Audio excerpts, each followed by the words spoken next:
Hey, it's Jeremy from jeremy.net. I am a comic book artist, writer, creator. I share my creative process here with you, live on the internets. If you'd like to support this channel, get a bonus live stream once a month, and additional behind-the-scenes artwork and works in progress, you can go to patreon.com/Jeremy. That's patreon.com/GERIMI. You can sign up for as little as $2 a month and support this channel and support all the creative artworks I make. If you'd like to read some of my comic books for free, check out some of the work that I'm making. You can go to news.jeremy.net. And if you would like to buy physical copies of my comics, or if you read digitally on Kindle, you can go to amazon.jeremy.net. That will direct you to my Amazon author page. So, let's see here. We've got folks in the chat already. Thanks for showing up. See Ion Rocks there. How you doing, man? Thanks for showing up.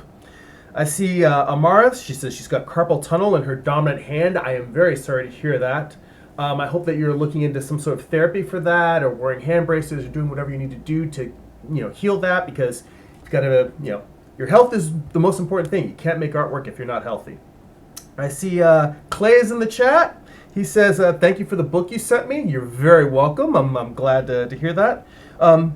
Just trying to get a hold of me. I'm sorry I wasn't able to answer. Clay's my nephew. So, yeah, for some reason, I don't have alerts turned on my WhatsApp, because I don't use it that often. So I'm sorry I didn't get back to you. But hey, you're here now, and I'm glad you enjoyed the book. So, let us get started. Hang on, I think the lights are a little bit dark in here. All right, I'm just trying to set this up so that I am not completely in shadow, but at the same time, there's not a glare on my my iPad while I'm trying to draw. All right, so here we are. I should show you real quick the White Rabbit piece that I was working on, the Alice in Wonderland, the creepy versions. I have finished the White Rabbit, and let me just give you a quick look at this one. And of course, for those of you who use Procreate, which is what I'm using to color these pieces, Procreate does allow you to export out a time lapse, and I have done that. It's about a 7.5 minute video, and I'm gonna use that to create probably next week's YouTube video. So I'm going to create some actual narration for that, but I wanted to show you the finished piece. You could get a look at it. I'm pretty happy with the way it came out overall. And the nice thing about it is now bringing this in for a landing, it pretty much set up the color palette for the rest of the series. So I'm just going to use this as the primary color basis for the rest. And Clay, I saw your other message about the phone number. So awesome! Definitely have your dad send me that. Let's see. So the next piece in the series that I'm moving on to is actually the one that started off the idea, the Cheshire Cat. So here you've got this, and I've already laid in the sky with a little bit of orange at the bottom, but then mostly dominated, touched it with the pencil, dominated with a little bit of red, dominated mostly with red, and then a little bit of purple in the sky at the top. And I'm trying to decide whether I'm going to go with a pinkish purple hue. I haven't decided yet exactly what colors I'm going to go with for the Cheshire Cat. Right now I just want to sort of block the whole thing in, and then I'm going to start playing with colors a little bit more. But yeah, I'm pretty happy with where things landed with this first one. It was very touch and go for a while. I mean, I think that happens with almost every piece I make. There's a point in the middle where I get very frustrated with it, and I'm not sure how it's going. I feel like the whole piece is just running off the rails. That is just, it's par for the course of being a creative, is hitting a point where you really don't know how a given piece is going to go. I mean, yes, there are artists who, as much as I try to plan things out, I plan them out more to alleviate that feeling and to keep myself from going down so many blind alleys with a piece, developing things and then going in the wrong direction. No, it doesn't look right, and why did I waste so much time doing this instead of that? But that said, there are people who can just go right into a piece and just make magic happen. For me, no matter how many years I've been drawing, there still feels like there's so much trial and error in the process. And okay, you showed up in the chat many times. Is there some sort of nickname that I can? There's the most recent chat who just said hi. It's HDJDDNKS. I have no idea how to pronounce what that is. Please give me a phonetic nickname so I can properly greet you and say hi when you show up in the chat or if you have questions. Because I look at that and I have no idea how to reply to that. Hello, I'm glad you're here. I just want to be able to address you properly, or address you the way you prefer to be addressed. But thank you for showing up. So yeah, I've listened to many artists that are more experienced than I am, who also still continue to have the trial and error issue and reaching a point in almost every piece they work on where they are not happy with how it's coming out and are like, why did I ever bother becoming an artist? I can't draw. This isn't working. I try not to indulge in that kind of negative talk, but it would be a lie. It would be dishonest to you to say that I don't feel it as well. Yeah, I very much have points when I'm working on a piece of art, most times, where I'll just get to a point where I'm like, wow, this isn't working. And now I've just learned to accept that and go for the ride. Hopefully I'll get there. And if I don't get there, then maybe it means I start the entire piece over from scratch again, which, again, this is me coloring something digitally. So starting from scratch is simply a matter of opening a new file or just deleting a bunch of layers. And I'm the type where if something is coming out that poorly, I am more likely to start a new file, and I won't save the one that I felt was a train wreck. I mean, I will save the one that I think is a train wreck, mostly because somewhere along the line, I may figure out what it was that had me stumped and where I went wrong. And once that happens, I can just kind of come back and address that original piece. And there's usually something that I can learn from that original. Sometimes it is easier to just start from scratch, but I find that being able to look back at my mistakes and where I went wrong, it's, again, like when I look at my bad figure drawing work and analyze that for mistakes and places where I went wrong, this is kind of the same thing. I'll go back in and I'll be able to not figure out, but I can go back in and try to assess what I went wrong, where I went wrong, and how I can use that information to make better work in the future. So right now, I'm just sort of like, I think a lot of people who have a Procreate digital workflow will do their flats in Photoshop first and then switch to Procreate. And I'm trying to see how much, in getting used to this, I'm trying to see just how much I can do in Procreate first.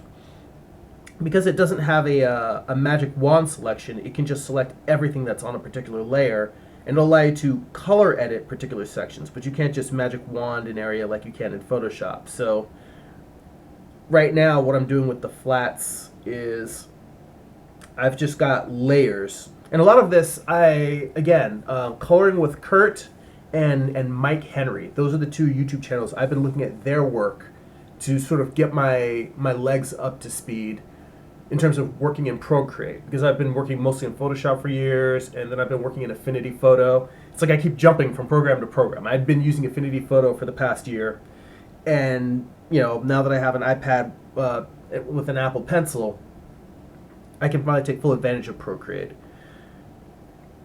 I mean, not that I felt like Procreate without a stylist was unusable, but it definitely didn't give me the level of control over my line art that I really need in order to do, whether it's coloring or actual drawing digitally. It just wasn't there. And now it's here. So I'm here.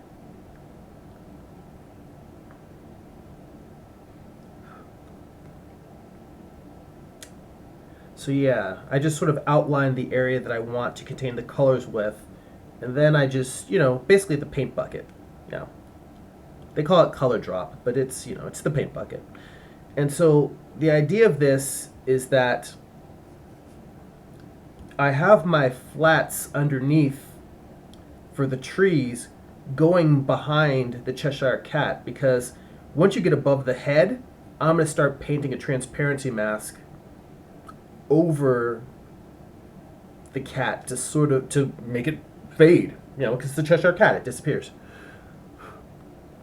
So I'm going to basically work on the Cheshire Cat solidly and then come in and put that fade in at the end, which, as far as digital techniques go, this is one of the things that working digital, it's very easy, being able to come in and just make something transparent or fade to transparency. This is one of those things that would actually, in my mind, feel a lot more challenging to do in traditional media. Not challenging, but you would have to be patient, build up your values, have a good understanding of transparency, so that you can kind of reverse glaze, like you're working from your solid most figure to the most transparent. So you really would be glazing where you're working in drawing the most transparent areas first, and then building him slowly up to the part of his head and his face that's going to be completely opaque. But when I say that, I understand the process, but the actual technical hands-on of doing it, I feel like I would probably have to do a couple of paint studies first. So, questions in the chat, which, by the way, if you guys are listening and you have any questions about what I'm doing or just about art in general, feel free to ask. That's why I'm here, live streaming so I can talk to you guys while I'm working. Ion Rocks is, what do I think of Procreate 5? I have to tell you that I started using Procreate shortly before 5 was released. So I had it for many years, but hadn't been using it. When I got the Apple Pencil, when I got the iPad with the Apple Pencil, I had just signed up. Not just signed up. I had just started using Procreate again when they went from 4 to 5.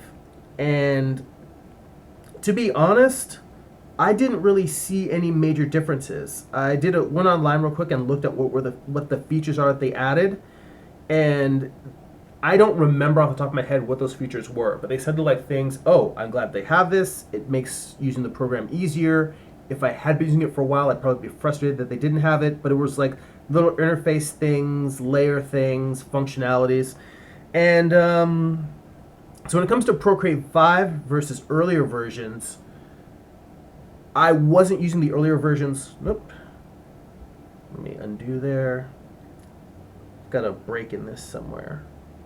I wasn't using it long enough to develop a sense of things that I thought were wrong with the with Procreate 4 or earlier. So I'm giving you a non-answer. I don't have enough information or enough experience with the earlier versions to really give you an assessment of how big of an improvement 5 is. But in terms of just my general use of it, 1, I am very happy with it. 2, I don't know how other people feel. I still think that a magic wand, so that you can select an area of color and then have that turn to a selection. So you could do flats the way you do in Photoshop. Well, it's not like you want to just turn this into Photoshop on the iPad, because from what everyone says, Photoshop on the iPad is wretched. I haven't used it, and I don't plan to download it because it has so many poor reviews. But in terms of using it, I'm pretty happy with it. I would like to see a magic wand tool added. There might be some workarounds. I was even thinking while I was working of some possible cheats. I just can't remember them right now as I'm drawing. But I actually need to do a Google search and see if someone else has some workarounds. And if not, I might want to explore some of my workaround ideas. So I see Gargoyle in the chat. Hail, thanks for joining in. Always glad to see you, man. Thanks for showing up. So yeah, right now I'm just painting. I went ahead and did the color drop on all of the, filling in all of the Cheshire Cat, but I'm just going through and erasing out so that some of these leaves, I can put some of the leaves in the foreground. It's going to be some that are going to be behind, like the one that I have that you can see kind of half hidden there. Hang on, zoom in. So like this one that's completely in the white in the center, that I'm just going to have kind of fade out. Ion Rocks, let me ask you a question. What do you think of Procreate 5? What are some things? Are there any features you were hoping it would have that it didn't? Are there things that you have found surprisingly pleasant to you, like upgrades that you were like, wow, this really improves the program? There's things that I enjoy a lot. I'm curious to hear, because it sounds like you were using it for a little bit longer than I was. So, yeah, if you have any thoughts, please feel free to share them, and I'll just shout them out in the chat.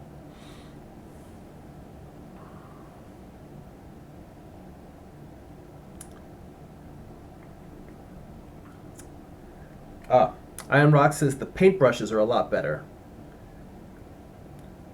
I definitely feel comfortable using these brushes, and yeah, they've got a nice selection, and they all work pretty straightforward.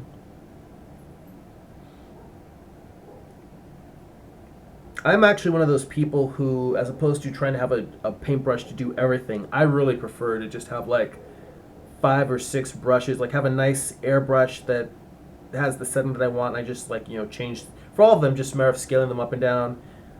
Maybe a couple of nice textures that are useful. Then like a nice hard brush, a brush that has like a little smudginess to it. Because I do feel like you can very easily fall into trying to do everything and like sitting there spending 10 minutes picking the right brushes and testing them out. Whereas if I've just got a limited set of tools, I'm more of a work with a limited set of tools, figure out what you need, and just work through like that. That tends to be how I roll. So I am tempted, instead of going in and coloring more of the white more of the Cheshire Cat, to go in and add some tones to the trees, add a little bit of green to the blues, like a dark, cool green that I had on the white rabbit. So I'm going to go back to the white rabbit piece and color pick. Ion Rock says your ability to customize individual tools is a lot better.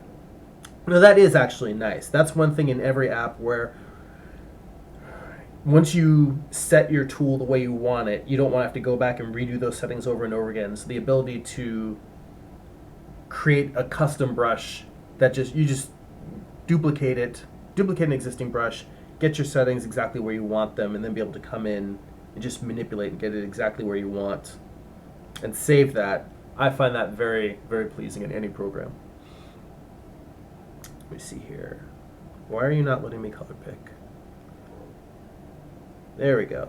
So again, I mentioned that the biggest benefit of finishing the white rabbit piece is now I can use this to build all of my colors going forward. So I just color pick that green that I'm using that goes very well with the blue. So I'm going to come in here and I'm going to start near the bottom. Let's go back to the trees.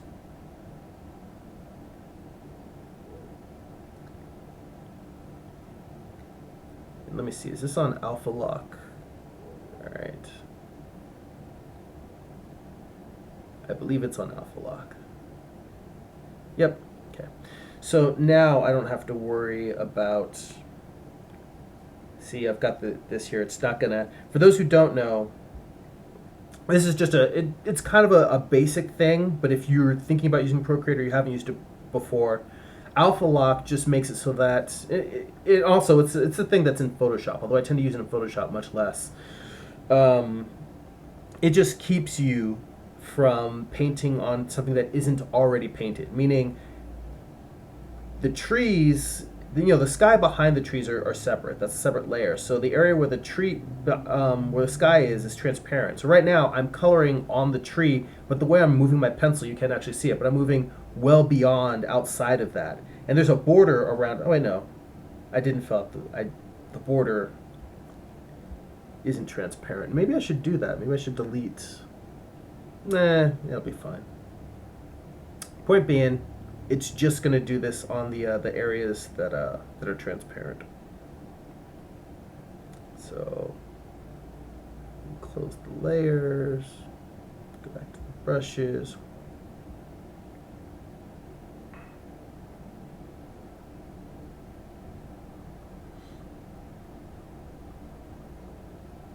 So this is one of those things where, again, starting out, I'm not sure exactly how I'm going to handle it. I'm thinking that as opposed to just making the trees and the shrubbery flat green, I'm going to break them up and let the cool blue that's dominating the tree bark show through in the brushes as it gets into the darker areas. So just using the green on the areas closest to the light.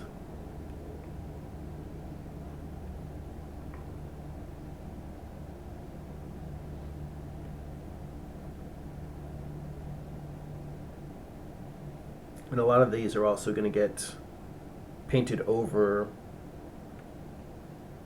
with some orange and reds when I get around to doing the actual ambient light.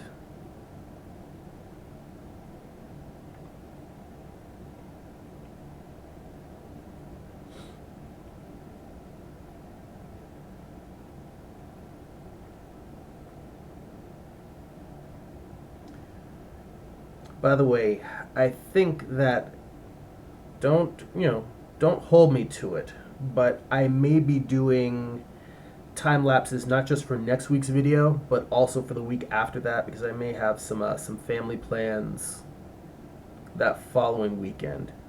So if you don't get another live stream in 2 weeks, I have not forgotten about you. I still love you. I will just do a time lapse video instead. I have a whole folder with probably 3 months worth of time lapses that I recorded before I switched over to doing the live streams. So those guys have just been sitting there waiting around. So it is good to start doing these again so I can share them with you. I'm probably working closer than I need to. But as I get older, I find it's easier on my eyes. And right now, what I'm thinking for treating the balloons is to just let the balloons have the ambient color of the environment, but then just add a slight highlight to give it a rounded sensation, using oranges towards the bottom parts, just to give it a sense of volume, and then maybe a little bit darker and purple around the edges.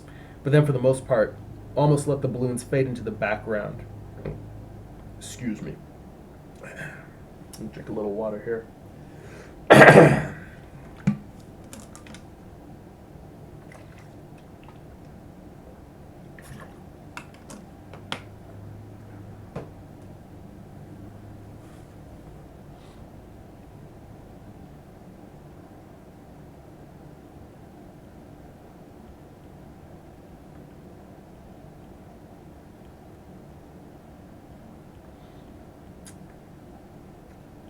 And as I'm getting to these trees that are sort of around the mid area,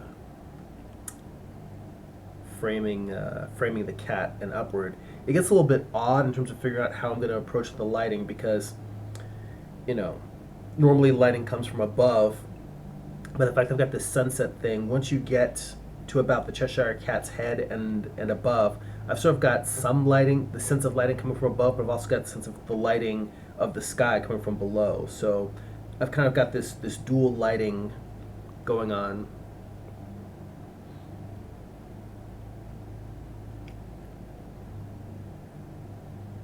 And I'm going to have to resolve that. And it may resolve with having the lower the lower ends having like the orange getting darker and dark, not darker, like getting darker red, but maybe less saturated or fading out, less intense light. That's what I mean to say.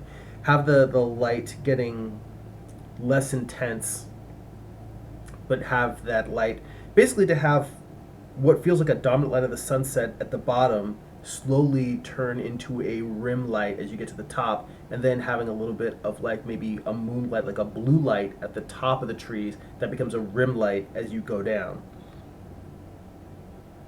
I don't know why I make these complicated lighting schemes. I didn't. This is one of the things where, yes, I tried to work out the values beforehand, but it sounds like I'm making it far more complicated than it needs to be because I'm doing a lighting that I have not observed in nature. I mean, yes, I've looked at sunsets, but looking at this particular lighting, light going through trees at sunset, I think I looked at some photo reference when I was sketching it out, but I didn't work it out to the level that I'm thinking here. But then there's also this weird thing of, I'm doing this hyper-realistic, surrealistic illustration. Not hyper-realistic as in realism, but I'm distorting reality. I'm distorting realistic lighting. And sometimes I can light something in what you would say is an appropriate, correct, this is where the light's coming from and how it should look on this object, and it'll feel flat and boring. And I may do something that's almost an absurd lighting scheme, where it's just like, light just doesn't work like that, but it makes the piece look cool. And I think that that's a big challenge, is you don't want to do cool just because it's a gimmick. You want to do cool because it makes the piece genuinely work. And ideally, the real challenge is making a piece where it's real lighting, and the fact that the lighting is authentically how something would look in life is what makes it so cool and interesting. So, yeah, I've been thinking about that also as I continue to make art. I was going to say more experienced, but I don't know if necessarily the years spent making the artwork make you as good so much as your years studying and analyzing and learning how to apply the information. And yes, drawing does imply learning how to apply art, apply color, but there's also a certain degree to which you can just keep making the same mistakes over and over again, and you're not really learning anything. You're doing and you're making, but you're not really learning. And that's one of the things that I fear.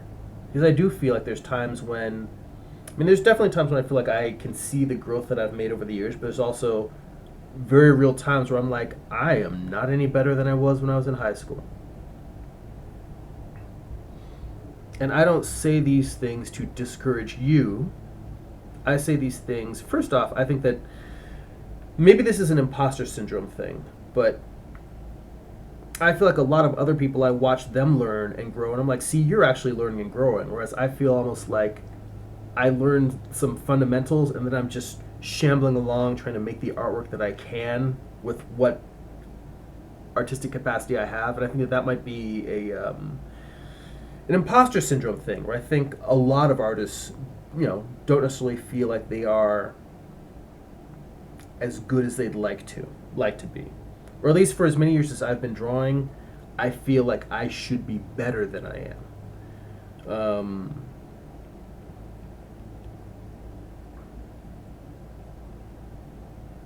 And I'm mentioning that more, I guess, just out of honesty, because if you're struggling with those kind of feelings yourself,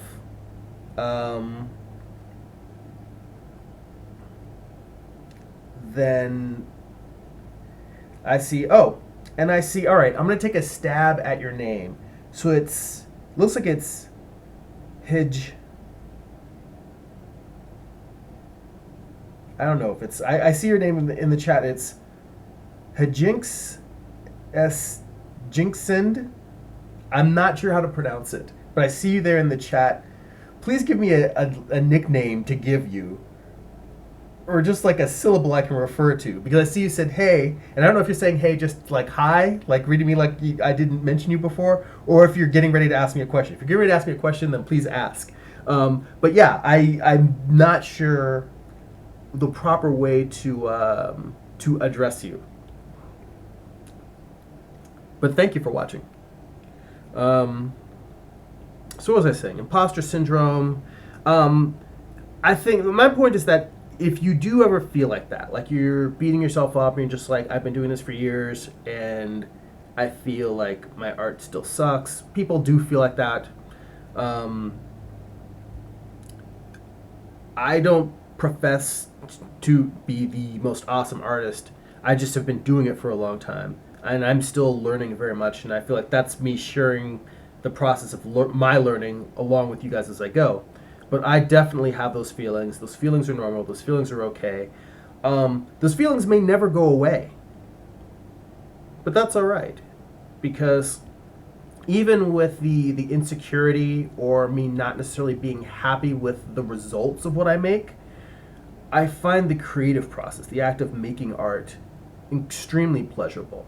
In fact, I really, for the most part, I think that I make artwork for the process more than I make it for the result. Um, so, if you have those kind of feelings and you're beating yourself up sometimes, just know that that feeling of displeasure is normal, and just try to enjoy learning and improving in making artwork. And even if those improvements are incredibly incremental and tiny and happen over years, just try to continue to have fun. The last thing you want to do is suck all of the fun out of this for you. And I get like that sometimes. That's the time when I really have to catch myself, is when I find that I'm beating myself up so much about artistic growth and improvement that I'm not enjoying it anymore. That's when I just need to sit down with a sketchbook and just have fun and draw and doodle. That really mellows me out.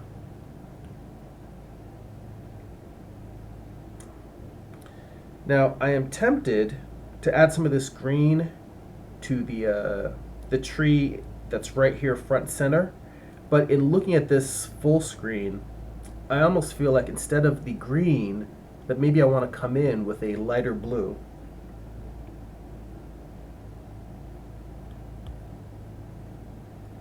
And I like to say nothing ventured, nothing gained. So let's start with the base blue of the tree. And what I've been trying to do now is be more conscientious of, instead of just going lighter or darker, to go warmer or cooler. So if I just take this blue and warm it up a little bit more to a sky blue, baby blue-er, and then just move the saturation.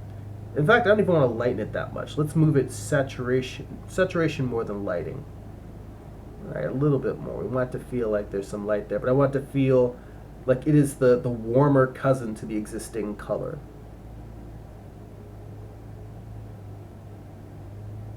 That looks like that might do it. Let's give it a try. Because again, it's sort of a shadow, the trees are all in shadow, so all of this lighting is kind of a step down in terms of, when I say step down, I mean as in like talking about music, like half steps and whole steps, octaves, that kind of thing. So where you would normally go with a bright light, even the areas that I'm adding light into the trees, I want to be rather muted.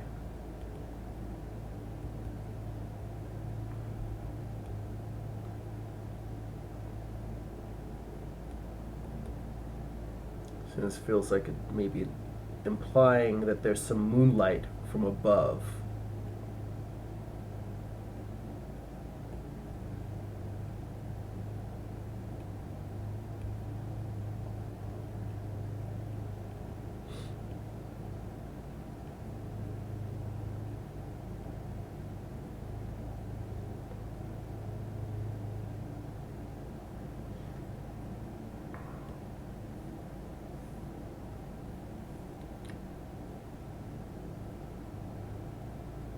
I'm looking at this right here at the tree, and I'm wondering if I should punch a hole in this and let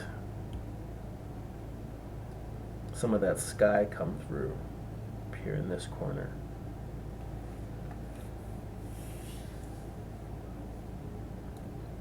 I'll come back to that.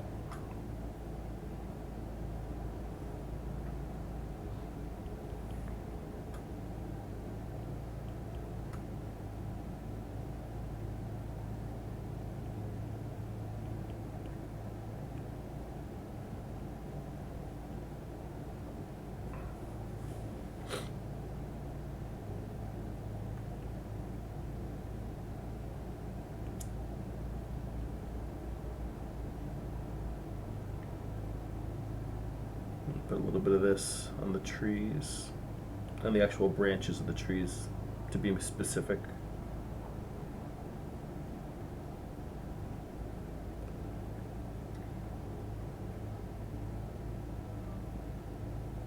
But I think down here, this is enough in the foreground that it's not necessarily going to get hit by the moonlight. The branch that the actual, the branch the Cheshire Cat is sitting on.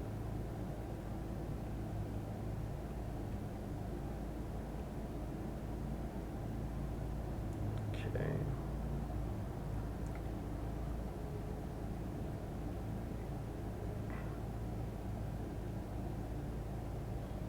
Or actually, maybe it is, because I'm looking at this thing and I'm thinking these branches are in the foreground.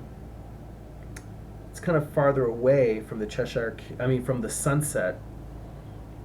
So maybe the ones in the foreground would be affected even more by this light.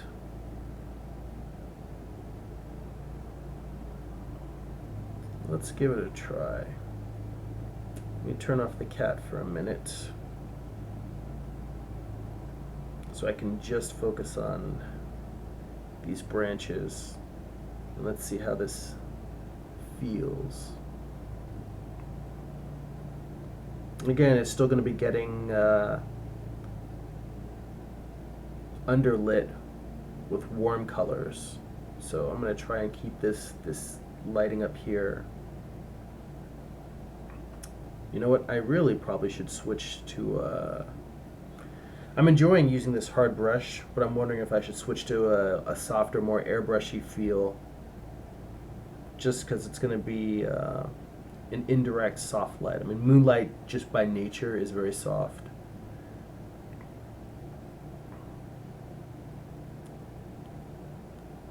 But I also feel like that may not necessarily be something I need to worry about too much, because my style in general, and specifically for this piece, is much more illustrative than painterly. Which, I don't know if I mentioned that to you before, but that was one of the big problems I had when I was doing my color thumbnails, is I was really treating it like a digital painting, and then I just looked at my line art and said, you know what, this is hard-edged, it's more of a coloring book, comic book style piece, which, I mean, hey, I draw comics, so it makes sense. It looks like what I make. But I was trying to force the rendering style into something painterly, and it was making it difficult for me to work out my colors. It's just going flat, hard, cartoony colors.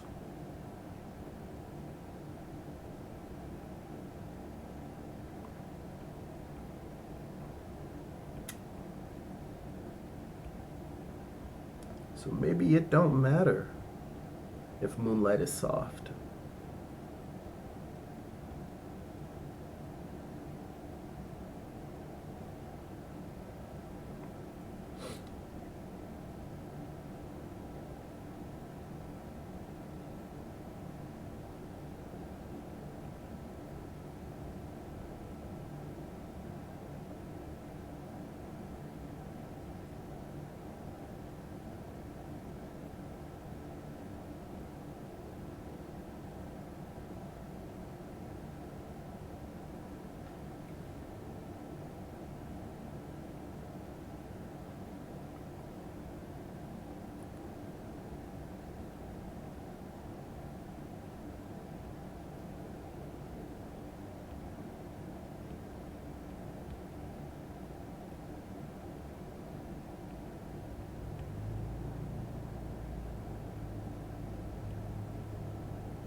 Yeah, this seems to be working for me.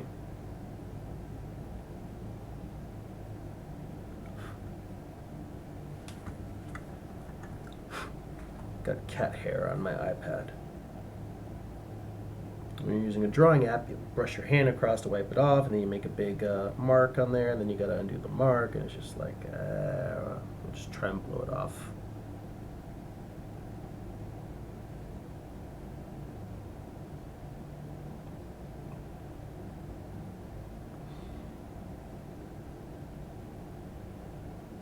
You know, I think that this piece, or this Wonderland series, is definitely serving its purpose, because I needed a little bit of a break from working on my comic book, Morningstar. Just kind of change of pace, and you know, a comic takes so long to complete that you need that sense of a win, that sense of accomplishment that comes with completing something. And I am enjoying these Wonderland pieces. And now that I've finished the first one, and I'm like, all right, I've got a couple more to finish. I am also now chomping at the bit to get back to finishing Morningstar. So it's not a matter of, oh, I'm sick of these pieces already, but they've given me a little bit of a break. They've energized me, they've challenged me, and now I want to get back to the thing that I really needed a rest from. Mission accomplished.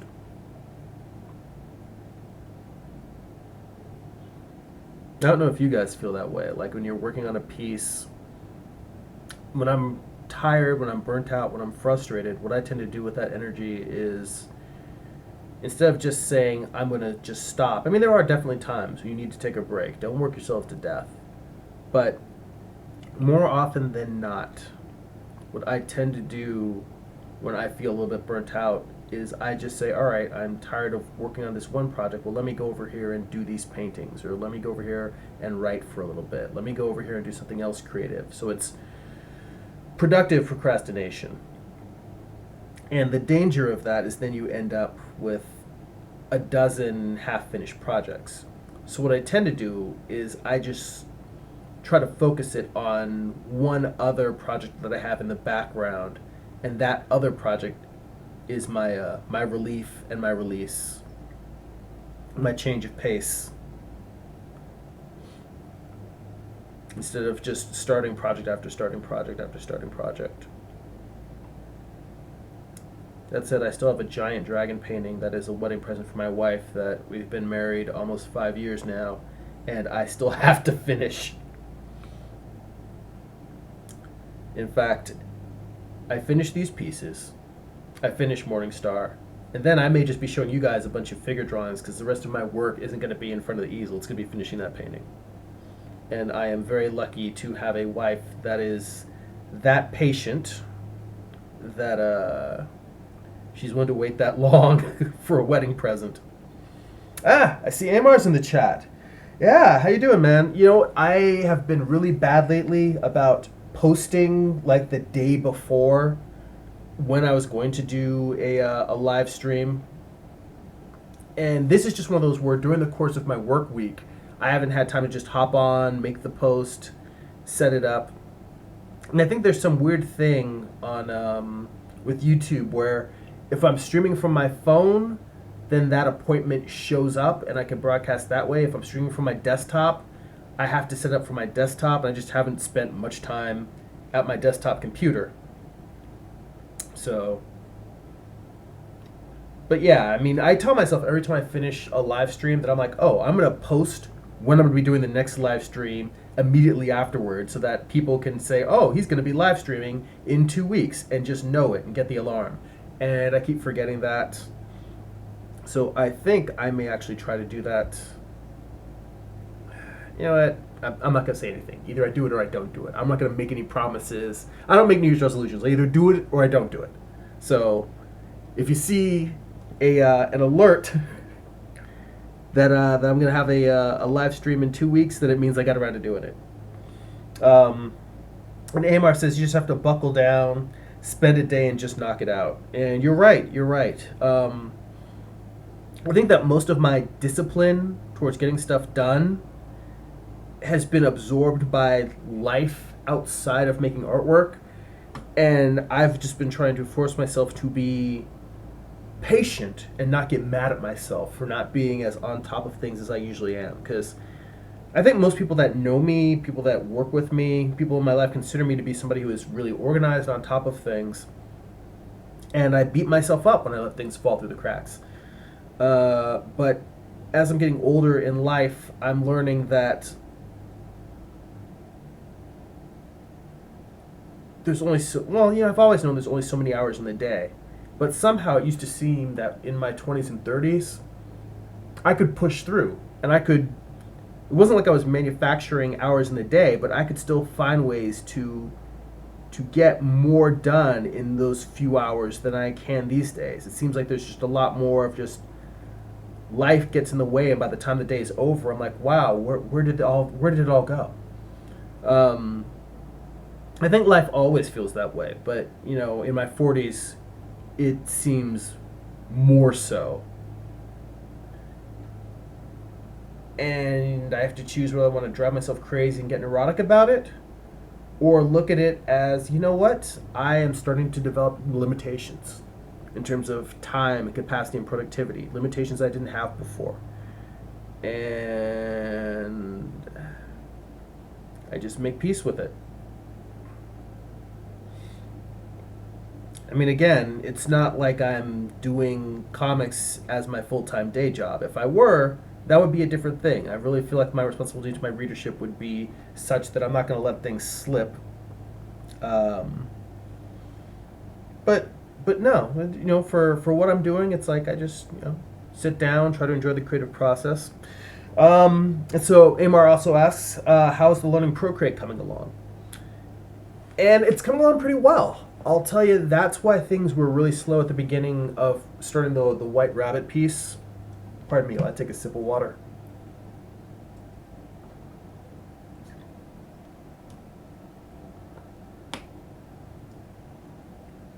When I first started the White Rabbit piece, a lot of the work was me putting on YouTube videos, looking at other more experienced artists, studying their workflows, and trying to figure out what I could take from their workflows that worked and helped me, what I was bringing of my own creative process, what other people were doing that I'm like, I see why they do this, why this is a better way, but it just doesn't feel right for me, or it doesn't, it just doesn't jive with how I think. So it's been a lot of back and forth in terms of that, in terms of getting a workflow down. And I still have not sat down and read the entire instruction manual, which I know that sounds nuts to read an instruction manual for a program, but that has always been how I tend to learn programs. I get the manual, I read it, I learn how all the tools work. Now, that's how I worked earlier in life. Now, as somebody who's just been in the world and, grown person, living and dealing with technology, I tend to just do a search. There's something I want to do. I'm like, oh, how does this work? Like magic wand selections. And I will just go and I'll do a Google search. I used that as an example because I was saying, that's one of the tools that Procreate does not seem to have. And then I said, you know what? I have not actually done a search for magic wand selections. I know you can select everything on a particular layer, but I haven't. Or you know what? I think that there might be a selection. Point being is that I think I remember seeing that there was some process that was similar to a magic wand, but I didn't have a chance to research it properly.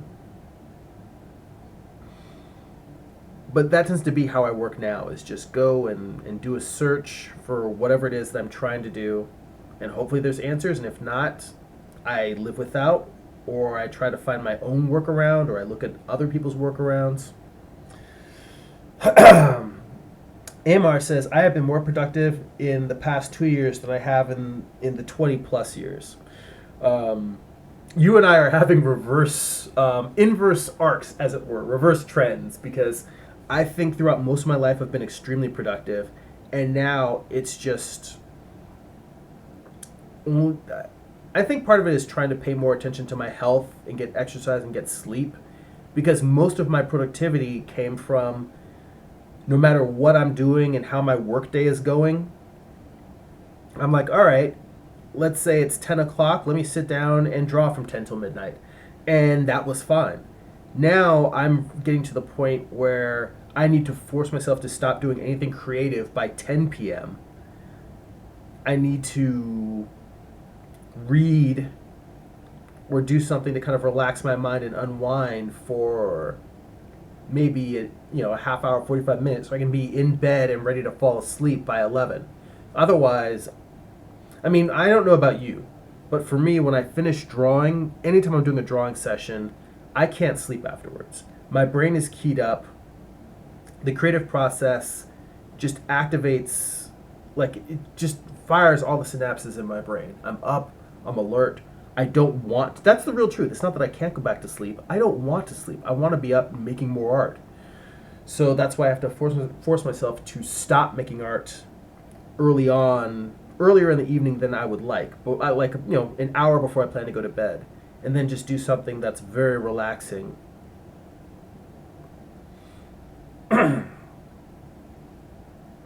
Amar says, I double or triple my output of the last year, but with adding more quality to that, and will be a success for me, keeping me on my 3-year plan. I've been productive, but not for my own personal art. I've been giving my all to other people. Well, there's other people in your life that sometimes, you need, that need your time and attention, and, you got to make time for that. Ion Rock says, I haven't been lax, though I've stopped drawing. I'm working on this character.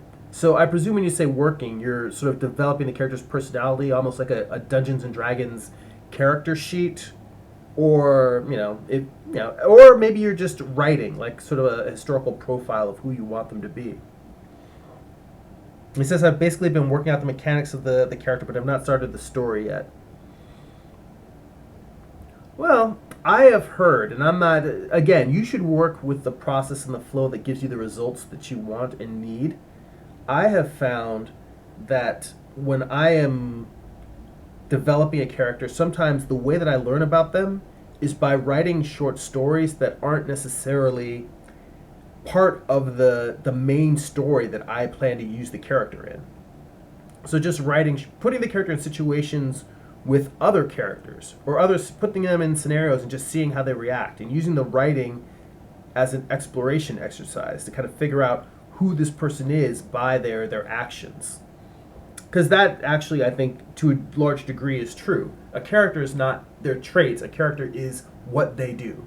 What they do says far more just like people in real life. What you do says far more about your character than what you say or what your background is. So what you do, and again, we're not necessarily defined by what we've done in the past, but that in itself is an interesting idea, in that having characters who maybe they were a really good person and they're heading down a dark path, or maybe they did horrible things in the past and they're trying to redeem themselves, and to have that conflict of, if we are our actions, then what is it like for a character who has horrific actions they've committed in the past and they're trying to change and be better, versus going the other way.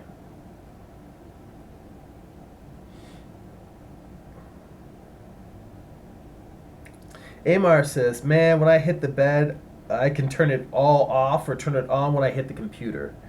You are very, very fortunate, I think, because I know a lot of artists who are always fighting that I need to turn it on or I need to turn it off. For most people, it's having trouble. No, actually, I've seen a fair split between people who procrastinate and Procrastination is having trouble turning it on. Working yourself to death is having trouble turning it off. And I know many people who struggle with one, the other, or both. I struggle with both. I have a hard time getting started. I think the only reason why I don't procrastinate more is because I have a set schedule for making artwork. So all I really do is like I just show up and start drawing or start writing, because it's like, this is the time. There's nothing else to do. Either it'll be good or it'll be bad. But the turning it off is also, I would say turning it off is a bigger problem for me than the turning it on. But I struggle with both. And, I know a lot of people who have one or the other. And Rock says, in terms of his story, his character is developing, that I work on it every day, which is good. Again, having a schedule, being diligent about it. That's something that I strongly believe in, and I need to apply to my own writing more. Actually being diligent, showing up for the process every day. I've been doing that with art for years, and I need to start doing it with writing. I will respond to those last couple of comments in the chat in a sec. I just wanted to mention what I'm doing here is, I think I had briefly mentioned erasing out, like there's a little area in the trees where it looks from the line art like the sky should be peeking through. So I wanted to just come in here and erase out a little bit of that. But it also means I'm going to have to go down to the sky layer, and I'm going to have to paint that purple sky in behind here. Because it seems to be that when I painted the sky, I just sort of, that area was covered by trees, I didn't bother with it. So, but now looking back, I can see that there's areas in here that I need to come in and clean up. So, back to the chat. Amar says, think of ending versus the beginning and you'll finish the story faster. You know what? I definitely agree with that.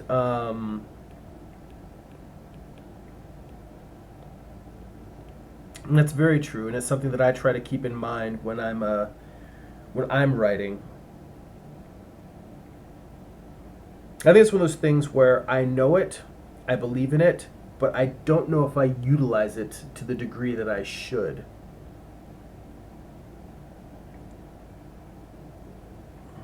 Amar says, also map out the universe completely or as much as you can for the characters and places, and the places the characters will interact, including attributes, weapons.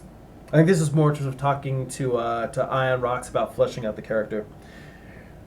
He says, I've been doing this since I was 4 and I'm 50, so it's like an arm. I just could not focus on one thing, which I've gotten really good at, or better at this past year. I outlined all the stories, including the 3 acts. That is very admirable.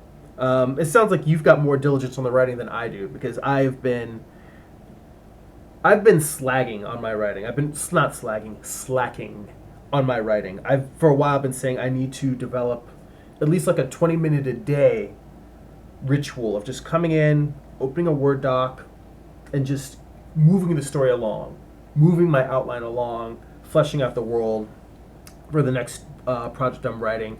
And I just haven't set the time aside yet. So, high on my list of things to do. Let's see here. So, it looks like we are closing in on 12 o'clock. So, if you guys have any more questions, please feel free to ask. I am going to just sort of wrap up things here for today. Be on it for just a few more minutes. Let me see here. Make sure I've got the sky selected.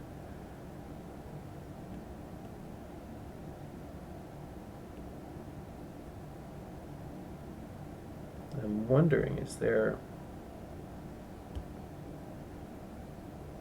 All right. Let me turn off the trees.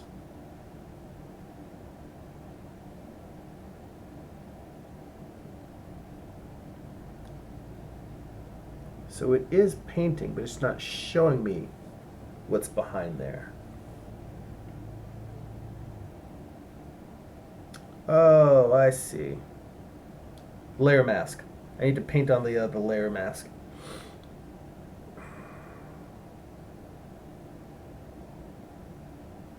So let's go back up here. Oh, there we go. If I turn the layer mask on, yeah, that's all it was. Let's see. Back to in terms of writing, AMR. So he said, I outline all of my stories, including the 3 acts, so it won't matter when I have to write it. I already know what the story will be about. I'm still learning and really started doing this practice last year. I just bought the McKee storybook and another book from Sid Field called Screenplay, The Foundations of Screenwriting. I have the McKee book. I have it on audiobook, and I've listened to it, and I have actually found it kind of difficult to get into. Maybe it's because I'm doing the audiobook instead of actually reading the prose. But in terms of listening to that while I've been working, I found that the McKee book was just, I don't know, there's something about it that was kind of dense and hard for me to get into.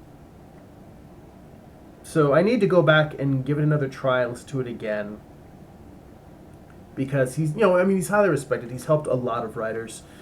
I'll tell you, the book that has helped me the most with my writing in the past year has been, I need to reveal here.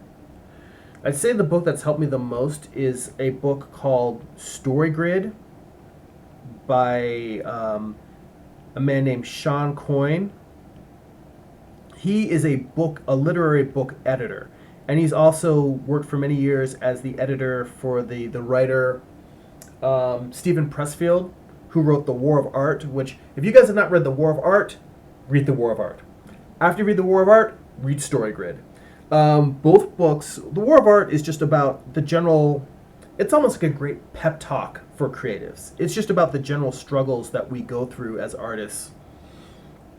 But the Story Grid is a book for writers teaching you how to edit yourself. And it starts with the premise that he is a professional editor, but these days so many people are submitting books to literary publishers, to publishing houses, that a writer on their own, it doesn't mean that your book is not going to get edited if you submit it and it's accepted and you have a publishing contract.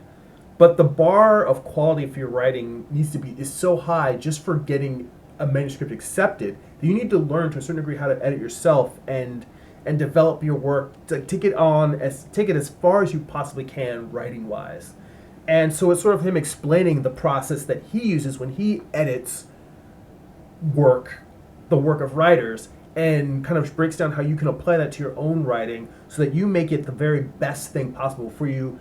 Whether it's submitting to a publishing house, whether it's sharing it with beta readers, whether you have somebody else who edits your work or proofreads it, or, takes a look at it and gives you feedback beforehand, making your work as strong as possible, as good as possible before you begin that editorial process and revising and